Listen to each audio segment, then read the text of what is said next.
Hello नमस्कार, मैं doctor Rajneesh Kumar आप सभी का एक बार फिर से हार्दिक स्वागत करता हूं। आज के वीडियो लेक्चर में हम चर्चा करेंगे यूजीसी नेट हिंदी 2022 की परीक्षा को ध्यान में रखते हुए एक बहुत ही महत्वपूर्ण टॉपिक पर।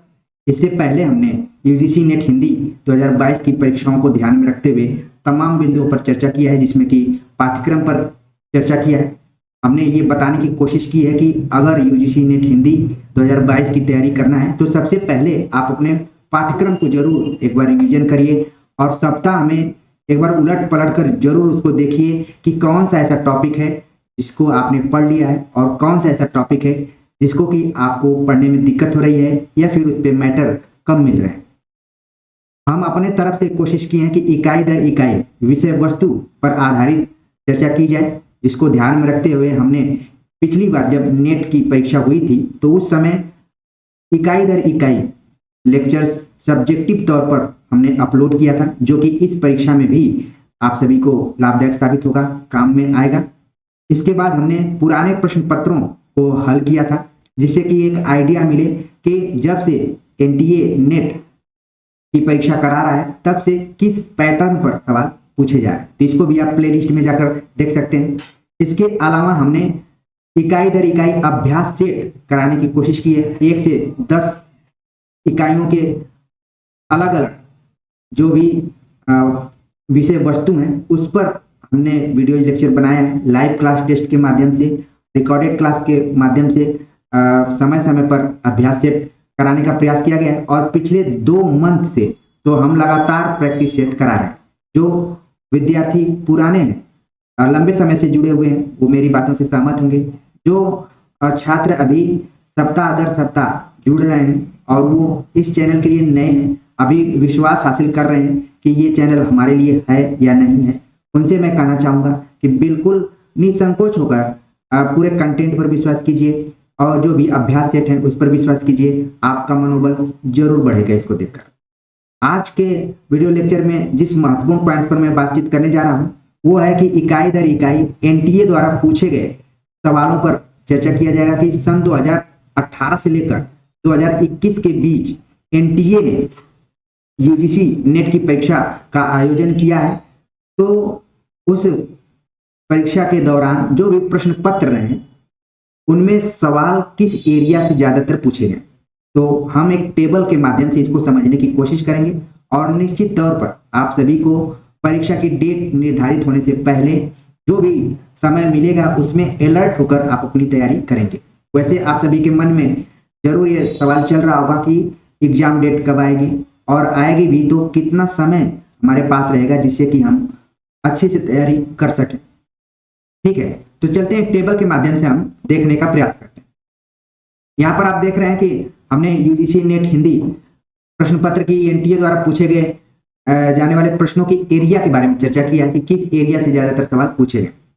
तो इसको सन 2018, 19, सन 2020 में 2 शिफ्टों में एग्जाम हुआ था, 1 और 2, और इसी तरीके से सन 2021 में भी 2 शिफ्ट में एग्जाम हुआ था। तो देखने में ये लग रहा है कि 2018 से 2021 जो कि 3 वर्षों का होता है, लेकिन अगर शिफ्ट को मिला लें तो कुल 6 प्रश्न पत्र आपको मिल जाएंगे, जो कि आपके लिए काफी लाभदायक साबित हो सकते हैं कि किस हिसाब से प्रश्न पूछे जा रहे हैं, किस एरिया से पूछे जा रहे हैं। तो हमने जो आंकड़ा यहाँ पर जुटाया है उसको आप देखेंगे तो जरूर आपके दिमाग में आएगा कि किस पॉइंट पर ज्यादा जोर देना है। ठीक है, वैसे पूरा सिलेबस तो देखना है, लेकिन स्मार्ट तरीके से तैयारी करने के लिए कम समय में हमें किस पोर्शन पर ज्यादा फोकस करना है जिससे कि हम ज्यादा से ज्यादा अंक हासिल कर पाए। तो चलते हैं देखते हैं। यहाँ पर हमने देखा पॉइंट नंबर 1, हिंदी भाषा व विकास से सन 2018 ईस्वी में 2 सवाल आए, सन 2019 ईस्वी में 4, सन 2020 के सेकेंड शिफ्ट में 5 सवाल और फर्स्ट शिफ्ट में भी 5 सवाल आए। सन 2021 में सेकेंड शिफ्ट में 2 सवाल आए और फर्स्ट शिफ्ट में भी 2 सवाल आए। तो मोटे तौर पर आप देख रहे हैं कि हिंदी भाषा व विकास से लगभग 2 से 5 सवाल पूछे जा रहे हैं इन 3 वर्षों के आधार पर। वैसे आप देखेंगे सिलेबस तो काफी लंबा चौड़ा है, लेकिन 100 क्वेश्चन पूछने हैं तो उन 100 प्रश्नों को बनाने के लिए इन 10 इकाइयों में से किसी में से ज्यादा और किसी में से कम सवाल बन पाते हैं। तो वही हम देखने का प्रयास कर रहे हैं कि कहाँ से ज्यादा और कहाँ से कम बन रहे हैं। तो हिंदी भाषा व विकास को आपने देख लिया कि 2 से 5 सवाल इस इकाई से बन रहे हैं। इसके बाद हिंदी साहित्य का इतिहास, वैसे देखा जाए तो पूरे पाठ्यक्रम हिंदी साहित्य का इतिहास से ही जुड़े हुए हैं, लेकिन फिर भी यहाँ पर हम देखेंगे कि कुछ ऐसे प्रश्न हैं जो कि प्योर हिंदी साहित्य का इतिहास से जुड़े हुए हैं। बाकी अन्य बिंदुओं पर हम चर्चा करेंगे। ठीक है, तो मोटे तौर पर हिंदी साहित्य का इतिहास तो विस्तृत है, लेकिन प्योर तरीके से जो सवाल पूछे गए हैं उनको देख लेते हैं। 2018 में पूछे गए 12 सवाल, 2019 में 9 सवाल, 2020 के सेकेंड शिफ्ट में 2 सवाल 8 सवाल, और 2020 के फर्स्ट शिफ्ट में 9 सवाल पूछे गए। ठीक है, इसी तरीके से 2021 के सेकेंड शिफ्ट में 7 और फर्स्ट शिफ्ट में 12 सवाल पूछे गए हिंदी साहित्य का इतिहास से। तो इसका भी हम देखें मोटे तौर पर तो 7 से लेकर 12 सवाल हिंदी साहित्य के इतिहास से विशुद्ध तरीके से पूछे गए। ठीक है, आगे बात करते हैं। अगली जो इकाई है इसका नाम है साहित्य शास्त्र। साहित्य शास्त्र से आमतौर पर आप देख रहे हैं कि हर साल समान रूप से सवाल पूछे गए। 2018 में 6 सवाल, 2019 में भी 6 सवाल, 2020 में सेकेंड शिफ्ट में 6 सवाल, 2020 के फर्स्ट शिफ्ट में 5 सवाल पूछे गए, और 2021 के सेकेंड शिफ्ट में 5 और 2021 के ही फर्स्ट शिफ्ट में 6 सवाल पूछे गए। तो मोटे तौर पर 5 से 6 सवाल साहित्य शास्त्र से पूछे जा रहे हैं, जो कि इसमें भारतीय काव्य शास्त्र और पाश्चात्य काव्य शास्त्र दोनों को मिलाकर निर्मित होता है साहित्य शास्त्र। इसके बाद हम देखते हैं पंक्तियां और कथन पर आधारित सवाल पूछे गए हैं, जिनको कि हम हिंदी साहित्य का इतिहास में भी रख सकते हैं। हमने यहाँ पर अलग से रखा है क्योंकि आपकी नजर इस पर जाए कि पंक्तियां और कथन हमारे लिए कितना इंपॉर्टेंट है। तो सन 2018 ईस्वी में पूछा गया 8 सवाल, सन 2019 में पूछे गए 9 सवाल, सन 2020 के सेकेंड शिफ्ट में 9 सवाल, फर्स्ट शिफ्ट में 6 सवाल, 2021 के सेकेंड शिफ्ट में 2 सवाल 10 सवाल, और फर्स्ट शिफ्ट 2021 के फर्स्ट शिफ्ट में 8 सवाल पूछे गए। तो आप देख रहे हैं कि पंक्तियां और कथन से संबंधित जो सवाल पूछे जा रहे हैं उनकी संख्या 6 से लेकर 10 के बीच में है। कि 6 से लेकर 10 सवाल पंक्तियां और कथन से पूछे जा रहे हैं, तो इसको आपको बिल्कुल ध्यान में रखना है। हालांकि इस चैनल पर आपको प्रमुख इतिहासकारों की पंक्तियां और कथन दोनों को हमने अपलोड किया है, और कविताओं की पंक्तियां भी अपलोड किया है। तो जो पुराने छात्र होंगे जरूर इसको देखे होंगे। जो नए छात्र हैं एक बार विश्वास करते हुए उन वीडियो लेक्चर को देखने की कोशिश करें। आगे बात करते हैं वैचारिक पृष्ठभूमि के ऊपर। वैचारिक पृष्ठभूमि से सन 2018 में 2 सवाल पूछे गए, सन 2019 में 3 सवाल, सन 2020 के सेकेंड शिफ्ट में 3 सवाल, और 20 के फर्स्ट शिफ्ट में भी 3 सवाल पूछे गए, और 2021 के सेकेंड शिफ्ट में 1 सवाल पूछा गया, और फर्स्ट शिफ्ट में 2 सवाल पूछा गया। तो वैचारिक पृष्ठभूमि से आप देख रहे हैं कि मोटी मोटा 1 से लेकर 3 सवाल पूछे जाए। तो इसको कितना ध्यान रखना है आपको एक आइडिया मिल रहा होगा। इसके बाद हम देखते हैं उपन्यास। उपन्यास कहानी, नाटक, आलोचना, निबंध, अन्य गतिविधियां, कविता। मोटे तौर पर देखें तो ये हिंदी साहित्य का इतिहास के ही भाग हैं, लेकिन पाठ्यक्रम जब आप देखेंगे तो उसमें इनको अलग अलग इकाइयों में भी बांटा गया। तो उपन्यास को हम देखते हैं कि उपन्यास से कैसे सवाल पूछे गए हैं। उपन्यास से ज्यादातर सवाल पूछे गए हैं, इनके कथन पूछ लिए गए हैं। ठीक है, और पात्रों के बारे में पूछ लिया गया है, प्रकाशन वर्ष पूछ लिया गया है। तो 2018 में कुल 8 सवाल पूछे गए, 2019 में 6 सवाल, 2020 के फर्स्ट शिफ्ट में 10 सवाल पूछे गए, सेकेंड शिफ्ट में 10 सवाल पूछे गए, फर्स्ट शिफ्ट में 9, और 2021 के सेकेंड शिफ्ट में 9 सवाल और फर्स्ट शिफ्ट में 8 सवाल पूछे गए। तो उपन्यासों से लगभग 6 से 9 सवाल के आसपास में पूछे जा रहे हैं, बल्कि 10 सवाल पूछे जा रहे हैं। मोटे तौर पर देख लिया जाए तो 6 से 10 सवाल उपन्यास से पूछे जा रहे हैं, पात्र, कथन और जो भी महत्वपूर्ण और भी अंश है। इसके बाद कहानी। कहानी सन 2018 में पूछे गए 6 सवाल इससे पूछे गए, सन 2019 में 4, सन 2020 के सेकेंड शिफ्ट में 2 सवाल और फर्स्ट शिफ्ट में 4 सवाल, 2021 के सेकेंड शिफ्ट में 7 और फर्स्ट शिफ्ट में 6 सवाल पूछे। तो मिला जुलाकर मोटे तौर पर देखें तो 2 से लेकर 7 सवाल कहानी से भी पूछे गए हैं। ठीक वैसे ही पात्रों से संबंधित, कथनों से संबंधित और अन्य जो छोटी मोटी चीजें हैं कि जो टर्निंग पॉइंट्स टाइप की हैं कि अगर हम तीसरी कसम पढ़ें तो कौन कौन सी कस्में खाया है, या फिर लाल पान की बेगम पढ़ें तो कहाँ का मेला देखने गया है। तो इस टाइप से प्रश्न पूछे गए जो विषय वस्तु क्या है। इसी तरीके से नाटक के बारे में बात करें तो सन 2018 में इससे 2 सवाल पूछे गए, लेकिन सन 19 में आप देख रहे हैं कि कुल 7 सवाल पूछे गए, संख्या क्या हो गई, बढ़ गई। सन 2020 के फर्स्ट शिफ्ट में 10 सवाल और सेकेंड शिफ्ट में कुल 4 सवाल पूछे।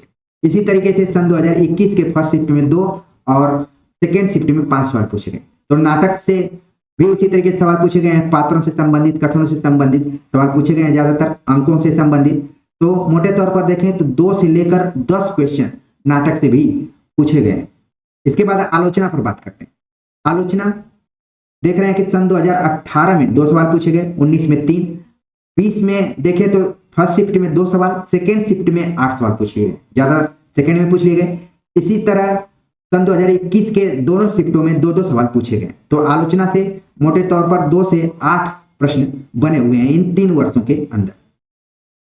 इसके बाद हम देखते हैं निबंध के ऊपर। निबंध के से सवाल जो बने हैं, सन 2018 में 5 सवाल बने, 19 में 2, 20 में फर्स्ट शिफ्ट में 4 और सेकेंड शिफ्ट में 3, और इसी तरीके से 21 में फर्स्ट में 5 शिफ्ट में और सेकेंड शिफ्ट में 3 सवाल पूछे गए। तो मोटे तौर पर इसमें भी आप देख रहे हैं कि 2 से लेकर 5 सवाल निबंधों से भी पूछे गए हैं कि लेखक कौन है, इसके विषय वस्तु से संबंधित, जिस पर कि हमने जो ऊपर उपन्यास, आलोचना, निबंध, कहानी, अन्य गद्य विधाओं, कविता पर सब पे मैंने अभ्यास सेट करा दिया है, भाषा विज्ञान पर भी कराया है। जो लोग पुराने होंगे उनको ज्यादा बताने की जरूरत नहीं है, जो नए बच्चे हैं उन्हीं के अंदर विश्वास बनाना है, उनके लिए मैं ज्यादा जोर दे रहा हूं। इसके बाद हम देखते हैं अन्य गद्य विधाओं। अन्य गद्य विधाओं का जो रेशियो आप देख रहे हैं कि लगभग प्रत्येक वर्ष एक ही टाइप का है। सन 2018 में 6 सवाल पूछे गए, 19 में भी 6। 2020 के जो फर्स्ट शिफ्ट हुआ, सेकेंड शिफ्ट हुआ, तो फर्स्ट में 6 सवाल और सेकेंड में 2 सवाल पूछे। लेकिन 2021 में दोनों शिफ्ट में 6-6 सवाल पूछे गए। तो यहाँ पर आप देख रहे हैं कि 6 सवाल के आसपास में अन्य गद्य विधाओं से सवाल आ रहे हैं। इसके बाद कविता के पोर्शन से देखते हैं। कविता में देखा जाए तो सन 2018 में 6, 19 में 7 सवाल पूछे गए। 20 के दोनों शिफ्टों की बात करें तो फर्स्ट में 3 और सेकेंड शिफ्ट में 5 सवाल पूछे गए। इसी तरीके से 2021 में फर्स्ट शिफ्ट में 6 सवाल पूछे गए और सेकेंड शिफ्ट में 8 सवाल पूछे गए। अब इसमें क्या है कि कविता की पंक्तियां भी पूछ ली गई हैं, या फिर लेखकों के, कवियों के बारे में पूछ लिए गए हैं, या फिर उनकी रचनाओं के बारे में सवाल आए हैं। ज्यादातर जो आपके पाठ्यक्रम में कविताएं लगी हुई हैं यूनिट 5 के अंतर्गत, उनसे। इसके बाद आप देख रहे हैं जो नीचे के 3-4 पॉइंट्स हैं, 13, 14, 15 और 16, ये बहुत ही इंपॉर्टेंट पॉइंट्स हैं। आपको देखना पड़ेगा कि इसी से ज्यादातर सवाल हमें परीक्षाओं में देखने को मिले हैं। सुमेलित या मिलान करने वाले जो प्रश्न हैं, सन 2018 में 10, सन 2019 में 10, 20 के दोनों शिफ्टों में 10-10 सवाल और 21 में फर्स्ट शिफ्ट में 11 और सेकेंड शिफ्ट में 10 सवाल पूछे गए। तो आप देख रहे हैं कि सुमेलित और मिलान करने वाले जो प्रश्न हैं ये औसतन 10 सवाल के रूप में आ रहे हैं। तो इस तरीके से सुमेलित क्या आ रहा है कि एक तरफ रचनाकार है, दूसरी तरफ रचनाएं हैं, फिर एक तरफ पंक्तियां हैं, फिर कवि का नाम दिया गया है, फिर पात्रों का नाम दिया गया है, फिर रचना है, फिर रचना है, प्रकाशन वर्ष है। इसी तरीके से घुमा फिराकर अलग अलग फ्रेम में सुमेलित और मिलान करने वाले सवाल पूछे गए हैं, जिनकी संख्या 10 है। ये बहुत ही अहम रोल निभा सकते हैं आपके नेट और जीआरएफ को क्वालिफाइड कराने के बीच में। इसी तरह कालक्रम, अनुक्रम और प्रकाशन वर्ष से संबंधित भी अच्छे सवाल पूछे गए हैं। 2018 में 10 सवाल पूछे गए, 19 में 9 और 20 में दोनों शिफ्टों में क्रमशः 9 और 10 सवाल पूछे गए। इसी तरीके से 21 में भी 9 और 10 सवाल पूछे गए। तो ये भी मोटे तौर पर देखें तो 10 क्वेश्चंस के आसपास में कालक्रम, अनुक्रम और प्रकाशन वर्ष से संबंधित सवाल पूछे जा रहे हैं। इनका भी बहुत अहम रोल है। हालांकि हमने अपने चैनल पर कालक्रम, अनुक्रम और प्रकाशन वर्ष से संबंधित आदिकाल से लेकर आधुनिक काल तक की कवियों, रचनाओं और रचनाकारों के बारे में बताया है। जरूर एक बार वहां पर आप विजिट करिए, देखने का प्रयास कीजिए। आगे भी इस पे हम वीडियो लेक्चर लेकर आएंगे। इसके बाद हम देखते हैं कथन और तर्क से संबंधित प्रश्नों को कि कितने सवाल पूछे गए। ये औसतन 5 सवाल हर वर्ष आया हुआ है। ठीक है, तो इसको ये मानकर चलिए कि कथन यानी कि स्थापना और तर्क से संबंधित प्रश्नों की संख्या 5 है। ये 5 एकदम से फिक्स हैं, आने ही आने हैं।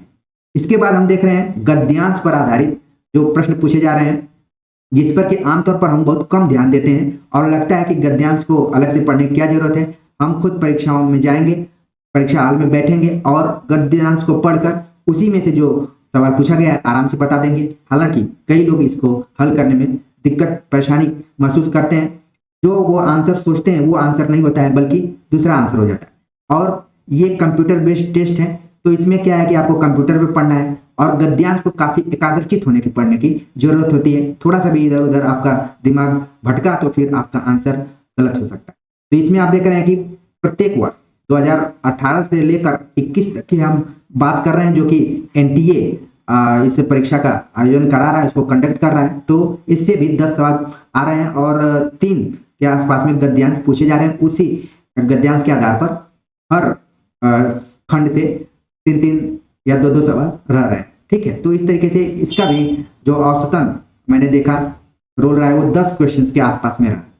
तो इस पूरे वीडियो लेक्चर में हमने यही बताने की कोशिश की कि जब आप हिंदी साहित्य से यूजीसी नेट की तैयारी कर रहे हैं तो मुख्य रूप से 15-16 टॉपिक से सवाल ज्यादातर पूछे जा रहे हैं। और कितने कितने सवाल पूछे जा रहे हैं मैंने उनको बाकायदे बताने की कोशिश की है। उम्मीद है कि आपको समझ में आ रहा होगा और इस पोर्शन से ज्यादातर सवाल पूछे जा रहे हैं वो भी आपको समझ में आ गया। अब देख रहे हैं हिंदी भाषा व विकास का जो पाठ्यक्रम है लंबा चौड़ा है, लेकिन इससे 2 से 5 सवाल पूछे जा रहे हैं। इसी तरीके से हिंदी साहित्य का इतिहास, जैसा कि मैं बार बार बोल रहा हूँ कि पूरा पाठ्यक्रम ही इसके अंतर्गत समाहित है। फिर भी अगर विशुद्ध तरीके से बात करें तो 7 से 12 क्वेश्चन इससे हैं। साहित्य शास्त्र से 5-6 सवाल आ रहे हैं। पंक्तियां और कथन आपको इस पे जोर देना है, इसको आराम से पढ़ना है, क्योंकि इसमें खासतौर से 2 आलोचकों को पेपर में आपको इंडिकेट किया गया है, आचार्य रामचंद्र शुक्ल और बच्चन सिंह। इन दोनों का नाम लेकर पूछा गया है कि फला कवि के बारे में या फला लेखक के बारे में इनका क्या मत है, क्या आलोचना है, क्या सोच क्या कहा है, कौन सा कथन सही है, कौन सा कथन गलत है। ठीक है, तो इन दोनों के इतिहास ग्रंथों को तो आपको बिल्कुल पढ़ना है, हिंदी साहित्य का इतिहास और हिंदी साहित्य का दूसरा इतिहास। तो पंक्तियां और कथन कई बार यहाँ से ज्यादातर सवाल बने हुए हैं, जिसकी संख्या 6 से 10 है। ये बहुत ही इंपॉर्टेंट है, इसको आप बिल्कुल ध्यान में रखें। इसके बाद वैचारिक पृष्ठभूमि 1 से 3 सवाल के आसपास में आ रहे हैं। उपन्यास, जो कि टेक्स्ट पर आधारित उपन्यास लगे हैं 12-13, उनसे भी लगातार सवाल पूछे गए हैं। 6 से 10 संख्या है प्रश्नों की पूछने जाने की जो गति है। इसी तरीके से कहानी भी 2 से 7 सवाल पूछे जा रहे हैं। नाटक 2 से 10 सवाल, कई बार इसमें हेर फेर कर दिया जा रहा है, कभी ज्यादा सवाल पूछा जा रहा है, कभी कम सवाल पूछा जा रहा है। आलोचना से 2 से 8 सवाल पूछे गए हैं। निबंध में 2 से 5 सवाल, अन्य गद्य विधाओं से भी 6 सवाल के आसपास में पूछे जा रहे हैं। कविताओं से भी लगभग आप देख रहे हैं कि 3 से लेकर 8 सवाल के आसपास में पूछे जा रहे हैं, तो इसको भी ध्यान में रखना है। सबसे ज्यादा ध्यान आपको रखना है सुमेलित, मिलान, कालानुक्रम, अनुक्रम, प्रकाशन वर्ष, गद्यांश, कथन तक। जो नीचे के 4 पॉइंट्स दिए गए हैं इन पर आपको बिल्कुल ध्यान में रखना है। अगर आपको नेट और जीआरएफ क्वालिफाइड करना है तो इस तरीके के प्रश्नों को ज्यादा हल करने की जरूरत है।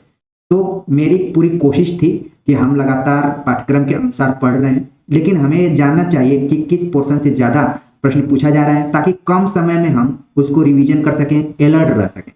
तो मेरे दिमाग में आया कि जब तक डेट निर्धारित नहीं होती है तब तक हम क्यों ना उन एरियाज को देख लें, उन क्षेत्रों को देख लें जहां से ज्यादातर एनटीए ने सवाल उठाए हैं। तो उम्मीद है कि पूरे इस वीडियो लेक्चर में क्लियर हो गया होगा कि किस पोर्शन पर कम ध्यान देना है और किस पोर्शन पर ज्यादा ध्यान देना है। तो कमेंट्स कर जरूर बताइए कि आज का ये वीडियो लेक्चर आप सभी को कैसा लगा, क्योंकि आपका कमेंट्स ही हमें प्रोत्साहित करता है और काम करने के लिए। ठीक है, तो मिलते हैं एक नए टॉपिक के साथ, तब तक के लिए नमस्कार।